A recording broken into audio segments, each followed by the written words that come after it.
여러분, 우리가 예루살렘에서 최고 명당 자리에 앉아 있습니다. 지금 우리 눈아래에는 하나님의 성전터가 바라보이죠, 그죠? 애석하게도 그 자리에는 회교 황금사원이 서 있지만, 그러나 여기는 하나님의 깊은 뜻이 있습니다.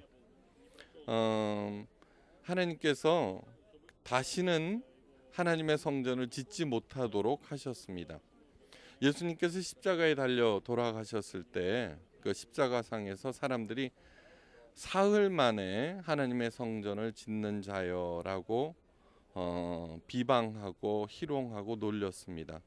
근데 예수님께서는 하나님의 성전을 바라보시면서 그렇게 말씀하셨죠, 그죠? 3일 만에 나는 다시 세운다. 그 얘기는 무슨 말씀이냐 하면은 예수님 자체가 하나님의 성전이라는 것입니다. 그렇죠? 그런데 그 예수님께서 부활 승천해 버리셔서, 그렇죠? 우리 조금 전에 승천교회 갔다 왔어요, 그죠? 그러면은 이 땅에는 하나님의 성전이 없어져 버렸네요. 예? 그런데 예수님께서 굉장히 중요한 말씀을 하셨어요. 바로 우리의 몸이 하나님의 성전이라는 거예요. 예. 우리가 정말 먼 길 왔습니다.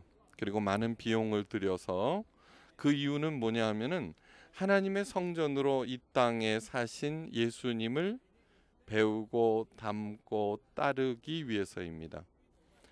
신앙생활이라고 하는 것은 뭐냐 하면은 우리가 잃어버렸던 하나님의 형상을 회복하는 일이에요.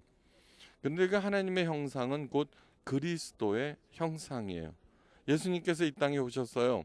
왜 그랬느냐고 그러면은 영으로 존재하는 하나님, 그래서 그분의 깊은 뜻을 언제나 왜곡시키고 오해해서 하나님께서 원하지 않는 길로 갔던 우리들, 그 발길을 다시 되돌리기 위해서 이 땅에 오셨어요. 예수님께서 하시는 말씀 뭐예요? 나는 섬김을 받으러 온 것이 아니란다. 오히려 섬기려 하고, 그리고 나의 몸을 대속물로 내어주러 오셨다. 그렇게 말씀하셨어요. 그렇죠? 예. 예수님께서는 한 번도 자기를 섬기라고 하지 않으셨어요. 오히려 각자의 십자가를 지고 나를 따라라. 그렇게 말씀하셨어요. 따른다라고 하는 것은 그분께서 가신 발걸음을 이렇게 우리도 내딛는 것이고, 그분의 가르침 우리도 머릿속에 집어넣고 그것을 삶으로 드러내는 것이고, 그렇게 할 때 우리 몸 자체, 우리의 삶 자체가 곧 예수님의 그것이 되는 거죠. 교회를 뭐라 그래요? 주의 몸된 교회라고 그러죠, 그죠? 예수님께서 하시는 우리들에게 아주 신나는 말씀을 하셨어요. 너희들이 나보다 더 큰 일도 할 수 있단다. 네. 어떻게 할 때? 우리가 예수님을 잘 따를 때. 참. 지금 우리들은 겟세마네 동산에 와 있어요. 이 겟세마네 동산, 우리가 잘 아는 대로 예수님께서 십자가 죽음을 앞두고 그 땀이 피처럼 흘러내리셨던, 그래서 자기의 뜻대로가 아닌 하나님의 원대로 하옵소서라는 기도를 드렸던 곳이에요. 근데 많은 기도처 중에 왜 하필이면 겟세마네로 오셨을까? 거기에는 굉장히 깊은 뜻이 있어요. 하나님께서는 예수님더러 짧은 3년 동안 이 땅에 계시면서 그분의 일거수일투족 말씀 한마디를 통해서 하나님의 뜻을 온전하게 내려, 시간이 아깝잖아요, 그렇죠? 네, 그렇게 하신 거예요. 겟세마네라고 하는 것은 뭐냐 그러면은 가트와 슈마님의 합성어예요. 슈마님은 우리가 매일 아침 저녁으로 먹는 올리브 열매, 그죠? 녹색에 또는 까만색에. 그리고 가트는 틀이라는 뜻이에요. 그래서 가트 슈마님 하면은 겟세마네 비슷하게 나오죠, 그죠? 가트 슈마님. 그래서 겟세마네라고 하는 것은 기름 짜는 곳이에요. 기름 짜는 곳. 네. 음, 올리브 기름은요, 기쁨과 축복의 상징이에요. 기쁨과 축복의 상징. 네. 8월이 되면은요, 8월이 되면은 이때부터 올리브 열매에 기름이 차기 시작해요. 그 얘기는 무슨 얘기냐 하면은 우리가 피클로 먹고 있는 그 녹색의 올리브 열매가 점차 까만색으로 변한다 그래요. 그래서 녹색의 올리브 열매를 짜면은 기름이 나오질 않아요. 까만 열매를 짜야 돼요. 그래서 녹색 올리브는 피클로, 까만 올리브는 기름 짜는 것으로 그렇게 해요. 그렇게 돼서 한 11월쯤 되면은 이제 열매를 추수해서 기름을 짜는데, 그러기 위해서는 두 단계가 필요해요. 제일 첫 번째는 그 올리브 열매를 있죠, 갈고 으깨 버리는 거예요. 그래야 되겠죠, 그렇죠? 연자 맷돌 있죠, 거기에다가 올리브 열매를 쭉 깔고서는 동물로 하여금 그러면 그게 완전히 으깨지고 갈아지고 막 그래요. 그러면은 그걸 갖다가 커다란 바구니에 모아요. 예? 등성등성 그 있는 바구니 있죠? 네. 거기에다가 담고서는 무거운 추가 달린 틀에다가 집어넣고 기름을 짜게 돼 있어요. 두 단계. 그런데 기름을 몇 번 짜느냐 그러면 모두 4번 짠대요. 4번. 그 가장 가벼운 추를 올려서 나오는 그 기름, 가장 신선하고 깨끗하겠죠? 예. 그 기름으로는 뭐를 사용하느냐 그러면 성전, 그때는 하나님의 성전이 있었죠, 그죠? AD 70년에 로마군에 의해서 철저하게 파괴돼 버렸어요. 네. 그런데 그 성전을 밝히는 기름으로 써요. 그 다음에 그 첫 번째 나오는 기름으로는 기름 부어 세운다고 그러죠, 그죠? 이스라엘에는 3중직이 있어요. 3가지 중요한 직책. 제일 중요한 것은 뭐냐 그러면 예언자, 그 다음에 제사장, 임금, 왕. 그래서 3중직 기름을 부어요. 네. 그래서 예수님께서는 이 3중직을 다 총괄하러 오셨어요. 임금으로서 새로운 하나님의 뜻으로 통치하고, 그죠? 대제사장으로서 하나님과 우리 사이에 서시고, 그 다음에 하나님의 말씀을 가르치는 예언자로서 오셨어요. 그 다음에 두 번째 기름, 추의 무게를 조금 더 하면은 조금 이제 또 나와요. 그 기름으로는 뭐를 할 것 같아요? 예, 먹어요. 식용유. 예, 우리가 이제 그걸 먹어요. 그 다음에 세 번째 기름으로는 뭐를 할 것 같아요? 불 켜는 거. 예, 맞았어요. 예. 또 하나 있어요. 또 하나 중요한 거. 예. 여자들의 화장품과 그 다음에 약품으로 썼어요. 성경에는 그 얘기가 가장 많이 나와요. 그죠? 너희들은 금식할 때 머리에 기름을 바르라. 그럴 때 첫 번째 기름이 아니라 바로 이 세 번째 기름으로 바르라요. 그 다음에 그 바보 멍청한 처녀들 있죠? 뭘 준비 못했어요? 네, 맞았어요. 근데 이 세 번째 기름을 준비하지 못한 거예요. 그 다음에 선한 사마리아 사람이 강도 만난 사람, 우리 여리고에서 저기 예루살렘으로 올라왔죠, 그죠? 거기에서 강도 만난 사람, 선한 사마리아 사람이 기름을 발라줬어요, 그죠? 그때도 이 세 번째 나오는 그 기름을 써요. 안 나올 것 같지만 4번째 짜면은 또 나와요. 그것으로 무엇을 할까요? 돼지살요? 아니요. 비누로 만들어요. 비누. 잿물을 넣어서 비누를 해요. 그 다음에 이제 맨 마지막에 찌꺼기가 나와요. 근데 이 찌꺼기를 어떻게 하느냐 그러면 이것도 땔감으로 사용해요. 땔감으로. 다음 겟세만에 기름 짜는 곳 그랬죠, 그죠? 이 감람원, 감람나무들이 심겨져 있는 감람원은요, 개인 소유였어요. 네, 개인. 네. 그래서 성경을 자세히 읽어보면 예수님께서 감람원으로 들어가시니라 나오시니라 그러면 울타리가 쳐져 있다는 거예요. 그러면은 거기에서 가난한 사람들은 소장농으로 일을 하고, 그런데 더 부자가 바로 기름 짜는 틀을 가지고 있어요. 예. 그러면 이제 추수를 해갖고 그 부자한테 가서 그거를 기구를 빌려서 짜는데 세를 내야 되겠죠, 그렇죠? 예.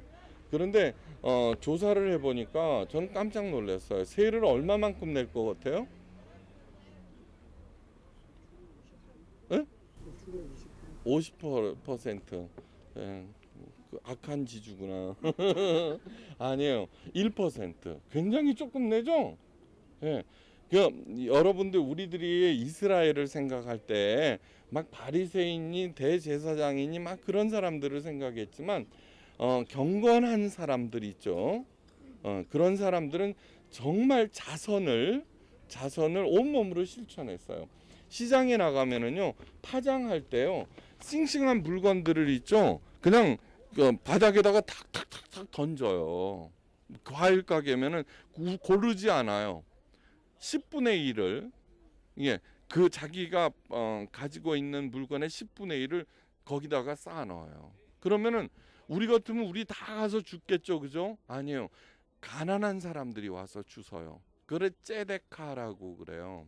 예, 그러니까 삶 자체가 자선과 그렇게 하고 있는 거예요. 1%와 그 부자한테 짜고 난 찌꺼기를 줘요. 네. 그러면 그 찌꺼기를 뭐 하느냐 하면은 땔감도 하고 비료로도 쓰고 그렇게 하는 거예요. 예. 예수님의 바로 기도가 겟세마네 기도, 다시 말해서 올리브를 기름을 만드는 그런 기도라는 거예요. 그러면 이제 머리에 그려져요, 그죠? 예. 예수님께서 오셨어요. 겟세마네 동산에서 하는데 우리가 그 그림을 보잖아요. 우리 저기 안내하시는 가이드 목사님도 자꾸 말씀하시죠, 그죠? 성경의 내용을 정확히 모르고서 그때 그 그림들을 그린 것들이 굉장히 많습니다 하는데 겟세마네 동산의 기도는 뭐냐 그러면 하늘을 우러러 기도하는 그런 장면이죠. 그런 기도가 아니라는 거예요. 그냥 완전히 바닥에 엎어져 버리는 그런 기도예요. 몇 번 짠다고요? 4번 짜는 거죠. 마지막 나머지 것이 어떻게 돼요? 땔감으로 사용돼요. 그러니까 기름을 짜낼 만큼 다 짜내고 난 그 나머지 그 힘, 예수님의 육신을 십자가에 달아서 완전히 태워버린 그런 거하고 같은 거예요. 예수님께서 마태복음에서 그 겟세마네 동산에 오르기 전의 심정을 그 말씀하셨죠, 그죠? 한번 읽어보시겠어요? 이에 예수께서 제자들과 함께 겟세마네라 하는 곳에 이르러 제자들에게 이르되 내가 거기 가서 기도할 동안 너희는 여기 앉아 있으라 하시고 베드로와 세베대의 두 아들을 데리고 가실새 고민하고 슬퍼하사 이에 말씀하시되 내 마음이 매우 고민하여 죽게 되었으니 너희는 여기 머물러 나와 함께 깨어 있으라 하시고 조금 나아가사 얼굴을 땅에 대시고 엎드려 기도하여 이르시되 내 아버지여 만일 할만하시거든 이 잔을 내게서 지나가게 하옵소서. 그러나 나의 원대로 마옵시고 아버지의 원대로 하옵소서 하시고. 네, 됐어요. 정말 처절하게 하는 거예요. 참, 여러분, 예수님은 하나님의 아들이니까 뭐 그거 뭐 수리수리 마수리 해도 되겠다 그렇게 생각하시면 절대로 안 돼요. 예수님은 완전한 하나님이시자 완전한 인간이에요. 왜 오셨어요? 아까 성김을 받으러 오신 것이 아니라 자기의 목숨을 대속물이라고 하는 것은 우리들이 지은 죄의 값을 치른다는 거예요. 예. 우리들은 이제 부모들이에요, 그죠? 부모들이에요. 저기 끄떡거리지 마세요, 총각 처녀들은. 그런데 정말 자녀들을 위해서는요, 그죠? 우리들이 우리 자신을 내어주고 싶어요. 그런데 딱 하나의 이유예요. 사랑함으로 그 사랑하는 그들이 올바로 제대로 살게 하기 위해서예요. 죄로부터 자유로워지면서, 그죠? 네, 그걸 위해서 예수님께서 이제 하는 거죠. 겟세마네 기도는 어떤 것이냐 그러면 예수님은 알고 계셨어요. 예수님은 그리고 느끼고 계셨어요. 그렇게 해야 된다는 것.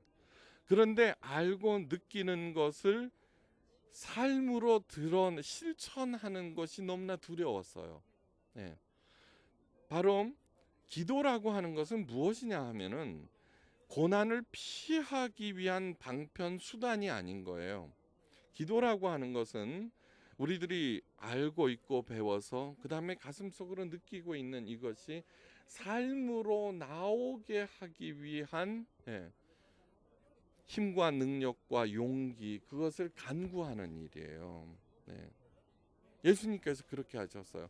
예수님께서 얼마나 열심히 기도하셨든지 그 땀이 피처럼 떨어졌다고 그러는데 실제로 그래요. 우리 지난번에 말 키우는 데 갔었어요. 그죠? 정말 잘생겼죠. 그죠? 그 말들이 최선을 다해서 뛰고 오잖아요. 그래서 땀이 나요. 그거를 이렇게 하면은 포도주 빛이에요. 왜 그러느냐 그러면은 실핏줄이 막 터져 버려서 그런데요. 예수님께서 그렇게 하신 거예요. 성경을 읽어보면은 예수님께서 기도하는 중에 3번 왔다 갔다 하세요. 와서 보니까 그 제자들이 자고 있어요. 그때 뭐라 그래요? 전문 용어로 자빠져 잔다 그래요. 그때 정말 한심한 놈들 그렇게 말씀하셨어요. 2번째 오셨을 때는 마음은 원이로되 육신이 약하구나. 그래서 마음이 조금 나아지셨어요. 근데 3번째 와서 제자들이 자는 것을 보고서 그냥 내버려 두셨어요. 그것은 무엇이냐 하면은 예수님께서 알고 계시고 느끼고 계신 것을 이제 기도를 통해서 이제 삶으로 낼 이제 준비가 되어 있다라고 하는 거예요. 그것이 바로 겟세마네의 기도예요. 그것은 무엇이냐면 지정의 이것이에요. 이것이 하나가 될 때 진짜 신앙인 거예요. 그냥 우리들 보면은 교회 가 보면은 막 기도는 열심히 하는데 왠지 그 사람 싫죠. 그런 사람이 있다니까 꼭. 성경은 또르륵 꽤. 응? 근데 나는 성경을 한 번도 안 읽어서 할 말은 없지만 그 사람이 싫어. 봉사라 그러면 맨날 앞장서. 왜 그런 어떤 특정한 사람들이 싫으냐 하면은 그냥 알고 있고 느끼고 있고 말만 앞세우고 행동만 앞세우고 이러기 때문이에요. 지정의가 하나로. 그리고 점점 커져야 돼요. 커져야 돼요. 그렇게 할 때 비로소 사람들이 그를 존경하고 그분을 통해서 하나님을 보게 만들 수가 있는 거예요. 왜 사람들이 나를 싫어할까? 그거는 그 사람 책임이 아니에요. 내가 뭔가 부족하고 잘못했기 때문이에요. 그것을 깊이 잘 언제나 해야 돼요. 겟세마네 동산에서 우리가 배워야 할 것이 저는 언제든지 가장 제 1번이 그거라고 생각을 해요. 네. 자, 그렇게 하면서 이제 준비를 하셨어요. 그리고 나서는 어떻게 됐어요? 네. 성전의 군사들이 와서 체포를 하죠, 그죠? 그리고 나서 가야바의 뜰에 가서 밤새도록 신문을 받으세요. 어저께 가야바의 그 집에 가봤죠, 그렇죠? 그리고 난 다음에 동이트자 산헤드린 공회를 모였어요. 거기에서 또 다른 신문을 받아요. 그런데 그 산헤드린 공회라고 하는 것은 의회와 같지만 그때는 로마 식민지였어요. 그래서 정치, 사법 이런 것들은 로마한테 있었어요. 오직 종교 국가인 유대교의 제반 사항들만 산헤드린에서 결정하게 됐어요. 그래서 예수님을 빌라도한테 보내게 돼요. 이게 빌라도가 맨 처음에 보니까 예수님이 별 죄가 없거든요. 그때 마침 헤롯이 예루살렘에 와 있다고 그랬어요. 헤롯 대왕한테는 아들 딸들이 있었는데 헤롯 대왕이 죽고 난 다음에 분할 통치를 했어요. 그래갖고는 빌라도가 예수님을 헤롯한테 보냈어요. 헤롯은 예수님에 대해서 알고 있었거든요. 무리를 걷고 뭐 오병이어의 기적. 이 멍청한 헤롯 왕은 그거 구경하고 싶어 갖고는 뭐 부른 거예요. 해보라고. 예수님이 하시겠어요? 아니에요. 그게 재미가 없어진 헤롯은 다시 빌라도한테 보내는 거예요. 그러고 나서는 백성들이 바라바를 놓아주라 하고 그래서 예수님 사람을 이제 십자가에 넘기고, 그죠? 빌라도는 손을 씻으면서 이 일에 대해서는 나는 죄가 없다고 그랬어요. 그거 왜 바라바를 내보내 석방했는지, 그때는 6월절에는 그런 관례가 있었어요. 지금 이러한 일들이 어디에서 일어났어요? 여러분들이 바라보고 있는 이 앞에서 다 일어난 일이에요. 저기에서 갔다가 내려왔다가, 그죠? 여기에서 기도하고서는 그런 일들이 우리들 눈앞에서 일어나는 거예요. 이제 그리고 난 다음에 예수님께서는 39대의 채찍을 맞아요. 40에 하나 감한 채찍이라고 그러는데, 왜 40에서 하나를 감하느냐 하면은 40대 맞으면 죽어버리기 때문이에요. 그때 당시 채찍을 보면은요, 날카로운 쇠 구슬이 박혀 있고요, 삐죽삐죽한. 예. 그래서 그걸 맞으면은요, 살점이 뜯기고요, 뼈가 드러나고 그래요.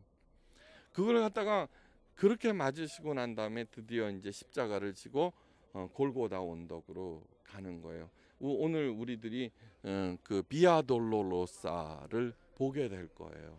네. 다음, 여기에서 우리가 알아야 할 게 뭐냐고 그러면요, 왜 십자가냐 하는 거예요. 여러 가지 처형 방법이 있을 텐데 왜 십자가냐? 인간이 고안해낸 가장 지긋지긋한, 가장 사악한 처형 방법이 십자가예요. 네. 이 십자가는요, 요즘에도 사형 제도가 있고 그렇잖아요, 그죠? 그러면 어떻게 해서든지 고통을 덜 느끼고 죽게 하는 것이 목적이었지만, 이 십자가는요, 어떻게 해서든지 숨을 연장시켜서 고통을 지긋지긋하게 뼛속까지 느끼게 만드는 거였어요. 맨 처음에 페르시아에서 시작을 해요. 로마에서 가장 극성을 부리게 하다가 자기네들도 너무 잔인하니까 이 십자가 처형을 해요. 예수님께서 십자가를 지셨던 이유는 뭐냐 하면은 가장 낮은 데까지 내려가시겠다는 거예요. 그러니까 우리들도 아픔을 당해요. 슬픔이 있어요. 그죠? 고통이 있어요. 억울함이 있어요. 그죠? 그런데 그러한 것들을 경험한 모든 사람까지도 예수님께서 끌어안겠다는 거예요. 네. 끌어안으시겠다는 거예요. 저는요, 예수님의 십자가 처형을 이렇게 보면서 아주 중요한 사실을 하나 발견했어요. 그거는요, 마가복음 15장 21절에서 22절에 나와 있어요. 한번 여러분 잘 들어보세요. 마침 알렉산더와 루포의 아비인 구레네 사람 시몬이 시골로서 와서 지나가는데, 저희가 그를 억지로 같이 가게 하여 예수의 십자가를 지우고 예수를 끌고 골고다라 하는 곳, 번역하면 해골의 곳에 이르러 몰약을 탄 포도주를 주었으나 예수께서 받지 아니하시니라. 네, 예수님께서 겟세마네 동산에서 기도하셨어요, 그죠? 그때 물 마셨을까요? 아니요. 네. 그리고 밤새도록 신문을 받으셨어요. 그 다음 날, 그때 예수님 불쌍하다고 야, 물 한잔 해 하고 갖다 줬을 것 같아요? 아니에요. 그러니까 밤새도록 그 다음 날까지 한 모금도 물을 마시지 않으신 상태예요. 그런데 십자가 처형에서요, 딱 한 번의 배려가 있어요. 그러니까 딱 한 번의 배려가 뭐냐 그러면은 모략을 탄 신포도주를 먹이는 거예요. 그러니까 십자가 이렇게 달렸을 때 해용 알죠? 스펀지 같은 거에다가 푹 담가 갖고 이렇게 해서, 여러분 같으면 어떻게 하겠어요? 어떻게 해서든지 조금이라도 더 먹겠죠, 그렇죠? 근데 예수님께서 그것을 거절하세요. 저는 그 장면을 보고, 그러니까 예수님은 더 내려가신 거예요. 더 내려가셨어요. 뭐요? 십자가 처형을 받는 사람들이 굉장히 많았어요. 그때 어떨 때는 그 로마군이 2,000명을 처형을 해버려요. 그때 그 십자가 상에서의 배려, 그것을 못 받은 사람이 있을지도 모르죠, 그죠? 그러니까 그 사람까지도 끌어안으시겠다는 뜻이에요. 예. 자, 그리고 나서 그 다음에 어, 중요한 사람 하나가 나와요. 구레네 사람 시몬이라는 사람이에요. 저는 참 구레네 사람 시몬이라고 하는 이름을 어떻게 알았을까요? 여러분 그것을 한번 생각해 보셔야 돼요. 자, 구레네라고 하는 것은 트리폴리를 얘기해요. 트리폴리 지역, 북아프리카. 이 시몬이라고 하는 사람은 경건한 유대인으로서 디아스포라였어요. 흩어져 사는 디아스포라. 이 경건한 유대인들은요, 3대 절기 중에 한 번, 평생에 한 번은 예루살렘으로 순례를 와야 돼요. 자, 트리폴리에서 저기 구레네에서 저 예루살렘까지는 한 1,500km 정도 돼요. 어떻게 올까요? 비행기 타고? 아니에요. 그리고 여러분 그것을 준비하기 위해서는요. 한번 성지순례를 가기 위해서는 평생 동안 저금하고 준비를 해야 돼요. 네. 그리고 우리가 여기에 예루살렘에 들어왔을 때 여러분 가슴이 뛰었죠. 그렇죠? 예. 구레네 사람 시몬도요. 얼마나 가슴이 뛰었겠어요. 예. 왜 왔어요? 6월절이었기 때문에 왔어요. 그 시간을 맞춰서 온 거예요. 근데 사람들이 막 몰려가고 있는 거예요. 그래서 구레네 사람 시몬도 가서 한번 본 거예요. 그런데 누가 십자가를 지고 가는 거예요. 십자가는 뭐예요? 모든 그 당시 사람들이 다 알고 있는 최악의 저주를 상징하는 거라고 하는 것을 다 알고 있었어요. 그런데 이 시몬이 너 일로 와, 로마 군인이 불러다가 그 십자가를 지우는 거예요. 여러분 우리가 성지순례 왔다가 지갑 한번 잊어먹어도 뭐예요? 저주받은 거야. 그렇죠? 교통사고라도 나고 뭐가 하고 한번 생각해봐요. 그런데 그렇게 평생을 준비한 성지순례에서 저주의 십자가를 져야 했을 때 그 시몬은요, 하나님 제게 왜 이러십니까? 였어요. 예, 그럼요. 사는 그 자체가 하나님 도대체 왜 이러십니까? 였어요. 그런데 로마 군인이 하라고 그러니까 어떻게 하겠어요? 지고 간 거예요. 그 마음속은요, 하나님 버렸을지도 몰라요. 아니, 버렸을 거예요, 분명. 예. 이건 뭐냐, 이거예요, 뭐냐. 그런데 그 십자가를 지고 가면서 이 예수님이 다른 사람이라고 하는 것을 느꼈겠어요, 못 느꼈겠어요? 예. 투덜투덜 거리고 막 가는데 이상하게 이 사람은 다르다는 것을 느꼈을 거예요, 느꼈을 거. 그죠? 그리고 십자가 이렇게 달리는 그 과정을 봤을까요? 안 봤을까요? 아니 이상한 사람이니까 특이한 사람이니까 남아서 그 자리를 본 거예요. 로마 군인이 뭐예요? 그 모든 과정을 다 보고 난 다음에 과연 그는 하나님의 아들이라고 고백을 해요. 구레네 사람 시몬도 그 정도가 아니에요. 그죠? 이방인도 느꼈는데 그래서 이 시몬은요, 그 예수님에 대해서 알아보기 시작한 거예요.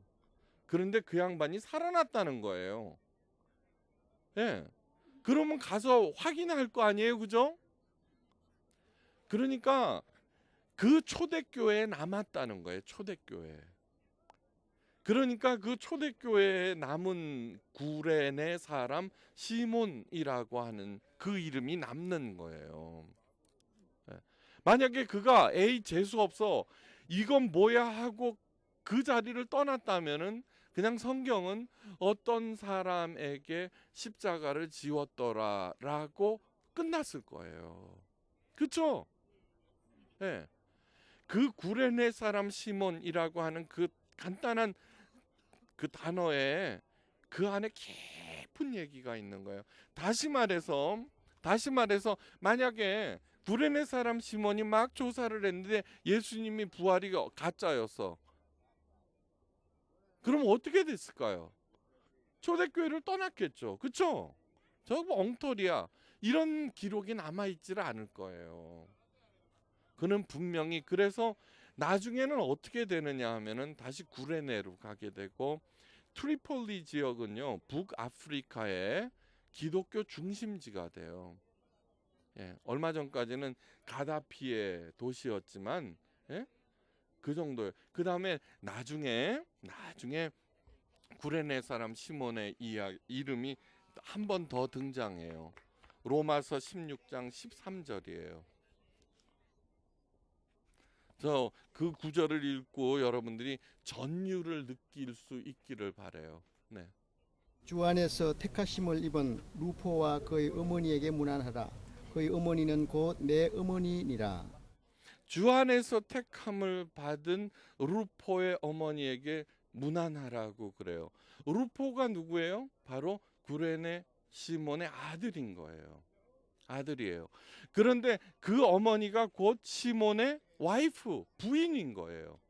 근데 그 다음 얘기가 엄청나요. 사도 바울이 뭐라고 그래요? 그는 나의 어머니다 하고 그래요. 그는 나의 어머니다. 여러분, 사도 바울이 도대체 누구예요? 저는 일개 목사예요. 예? 그냥 목사예요. 그래서 나이 30부터 목사 노릇을 하고 있는데, 제가 있잖아요. 저 양반은 나의 어머니다라고 얘기할 만한 사람을 지금까지 만났을까요? 못 만났을까요? 못 만났어요. 뭐냐 그러면요, 무슨 얘기냐 하면은 그가 얼마나 봉사하고 얼마나 헌금 잘하고 목사를 얼마나 잘 모시느냐, 그딴 차원이 아니에요. 예. 아무리 나이 많은 권사님, 뭐 신앙에 저기 연륜이 있는 분이라도 목사 앞에서는 하소연하고요, 예? 신세 타령하고요, 아픈 얘기하고 그러지. 그렇죠? 같이 이렇게 하려고 하는, 그러니까 동력을, 참, 그 스토리를 한번 생각해 보세요. 구레네 사람 시몬이 고향으로 돌아갔어요. 거기에서 모든 식구들이 거기에 근거지를 버리고 어디로 갔다는 얘기예요? 사도 바울에게 갔다는 얘기예요. 근거지 버리기가 쉬워요? 천만에요. 천만에요. 그런데 갔다는 거예요. 거기 가서 열심히 사도 바울을 도왔고 교회를 도왔다는 얘기예요. 존경을 받았다는 거예요. 나아가서는 누구한테까지? 그 엄청난 사도 바울에게까지 그는 나의 어머니다라는 칭찬을 받았다는 거예요. 네. 이 안에서 정말 전율을 느끼시기 바라요.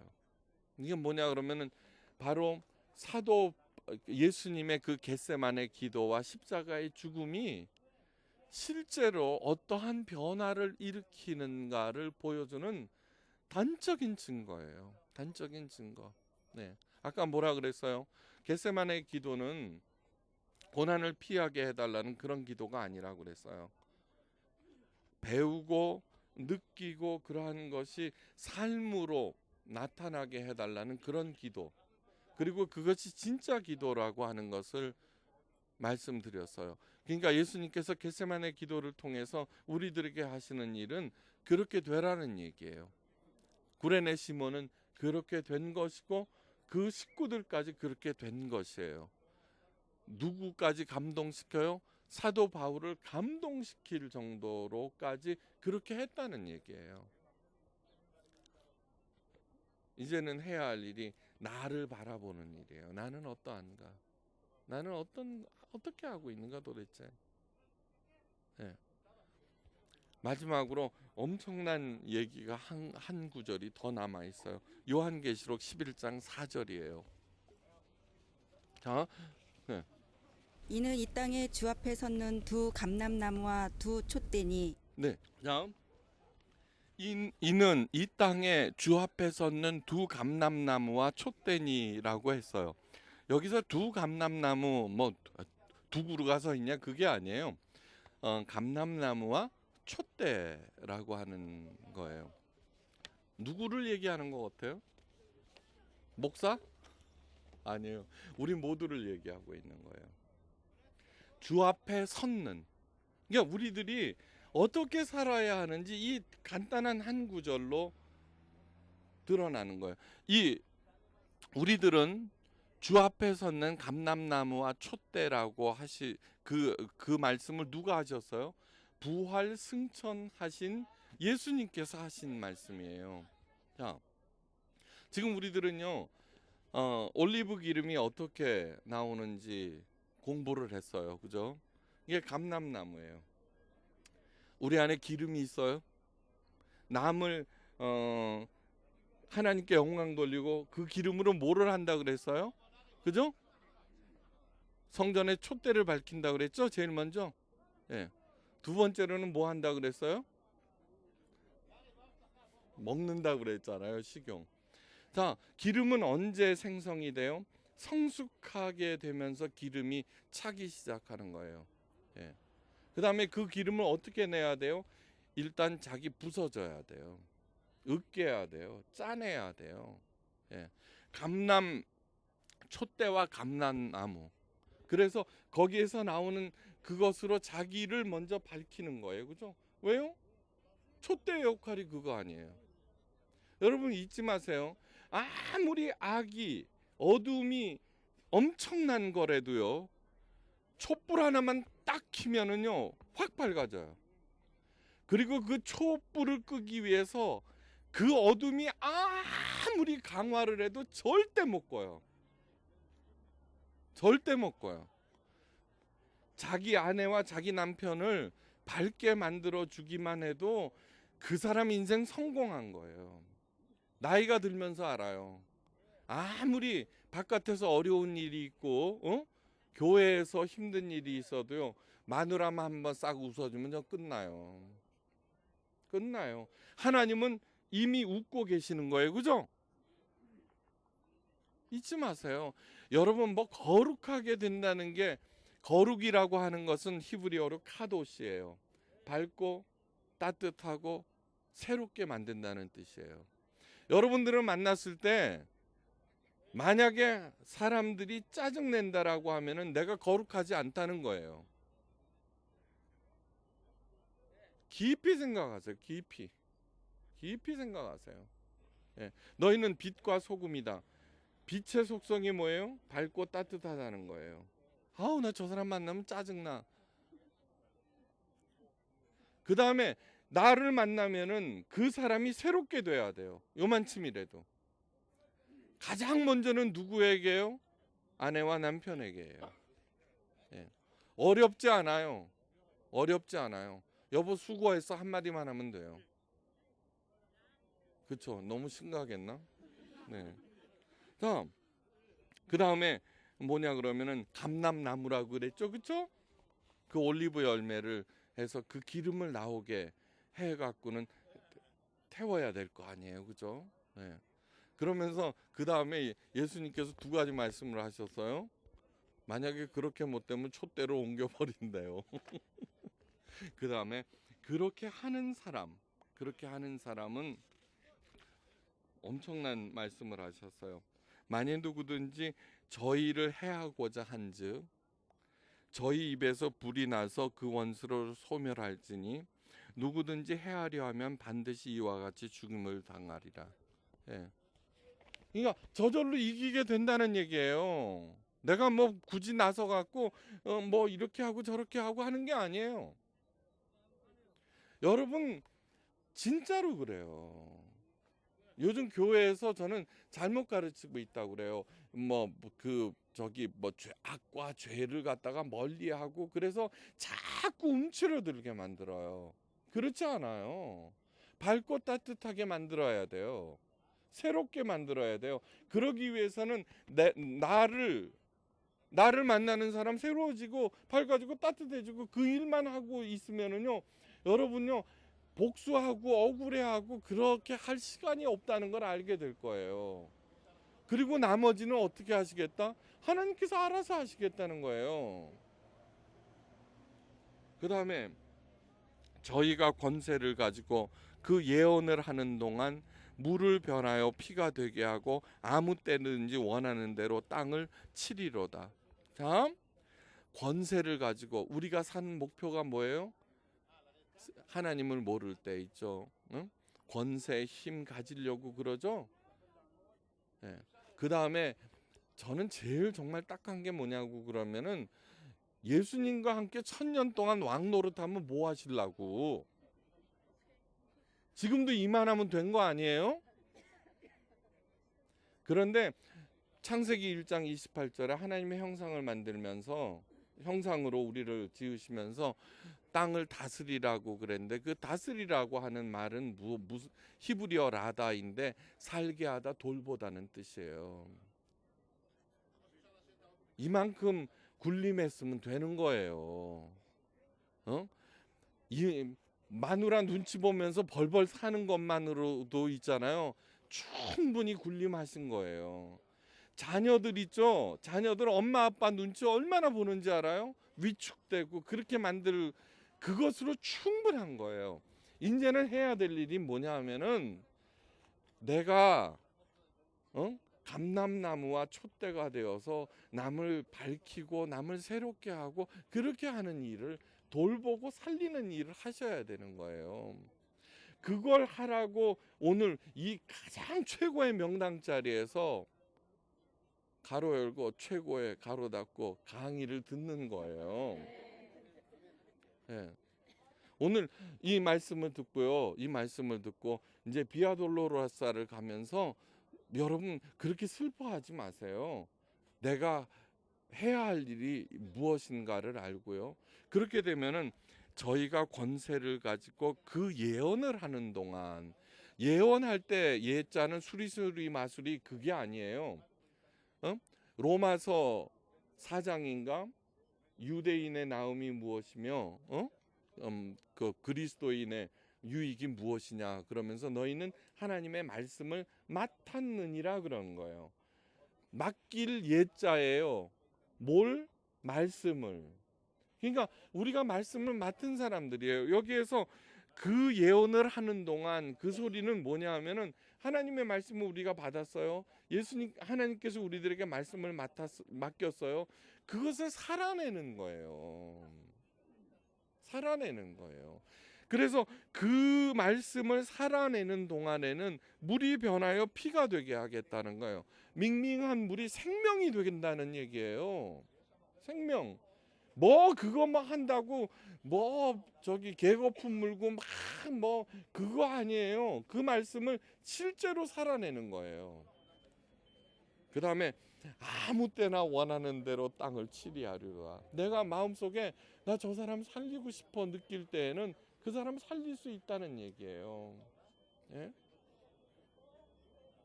그 복이 오늘 예수님의 그 겟세마네 동산 그 기도 소리를 듣는 우리들에게 풍성하게 임하고요. 예? 사는 내내 여기서 끝나면 안 되죠. 우리 자녀들에게 이어지기를 자자손손 이어지기를 주의 이름으로 축원해요. 이산 강의를 마치겠습니다. 감사합니다. 예수님은 그러니까 정말 남은 자 한 사람, 정말 전 인류를 구원하고 싶으셨던 그 마음으로 십자가에 매달리셨다는 걸 느꼈어요. 그래서 그런 행동이 다른 사람을 정말 살리고 싶다는 그 강렬한 마음에서 그런 예수님을 닮은 행동이 나올 수 있다는 걸 느꼈습니다. 그래서 굉장히 감격스럽고요. 예수님을 더 많이 사랑하고 닮아야겠다는 그런 생각을 했습니다.